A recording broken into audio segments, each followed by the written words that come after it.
Halo semuanya, pada mata kuliah keterampilan berbicara, kali ini kita akan membahas mengenai keterampilan berbicara dalam bentuk menyiar atau berita.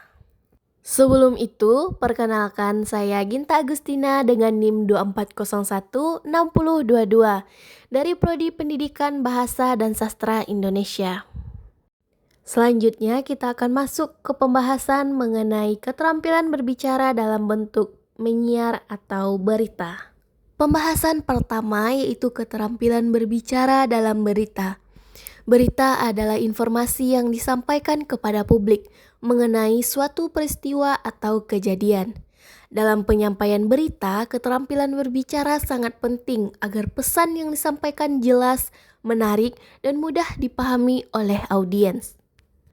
Tujuan utama dari berita adalah memberikan informasi yang faktual dan dapat dipercaya, menyampaikan peristiwa yang terjadi secara objektif, meningkatkan pemahaman dan wawasan masyarakat.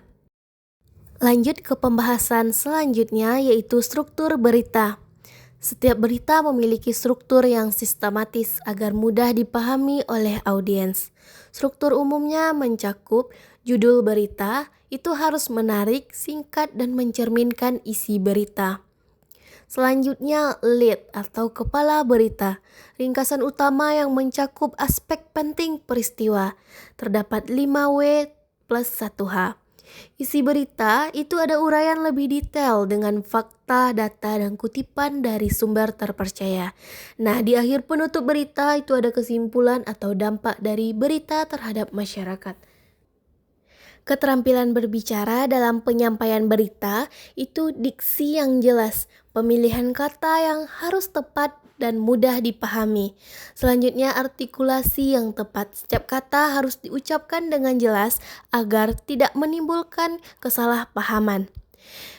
Selanjutnya intonasi yang dinamis. Perubahan nada harus sesuai dengan konteks berita untuk menarik perhatian. Kecepatan bicara yang sesuai, tidak terlalu cepat atau lambat, cukup untuk memberi waktu audiens memahami isi berita. Selanjutnya yang terakhir ekspresi yang profesional, tidak berlebihan tetapi tetap memberikan kesan yang menarik dan inovatif. Materi selanjutnya yaitu latihan keterampilan berbicara dalam berita. Yang pertama, membaca berita dari teks dengan intonasi yang tepat dan artikulasi yang jelas. Melatih improvisasi menyampaikan berita berdasarkan poin-poin penting tanpa teks. Simulasi wawancara dengan narasumber untuk meningkatkan kemampuan berbicara secara spontan. Menonton berita yang profesional dan menganalisis cara berbicara pembawa berita. Teknik mempersiapkan dan menyampaikan berita, meneliti informasi secara mendalam untuk memastikan keakuratan, menyusun teks berita dengan sistematis agar informasi tersampaikan dengan jelas.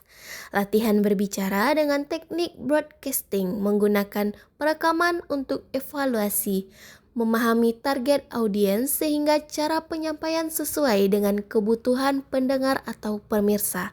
Memanfaatkan gestur dan kontak mata agar penyampaian lebih meyakinkan. Itulah sedikit penjelasan materi mengenai keterampilan berbicara dalam bentuk menyiar atau berita. Berikut contoh dari teks berita. Gempa magnitudo 6,2 guncang wilayah Sumatera Barat. Gempa bumi berkekuatan 6,2 magnitudo terjadi di Sumatera Barat pada Senin sore, menyebabkan kepanikan warga di beberapa daerah.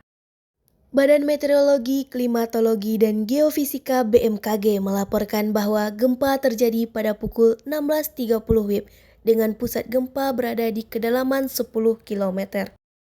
Hingga saat ini belum ada laporan korban jiwa, namun beberapa bangunan mengalami kerusakan ringan.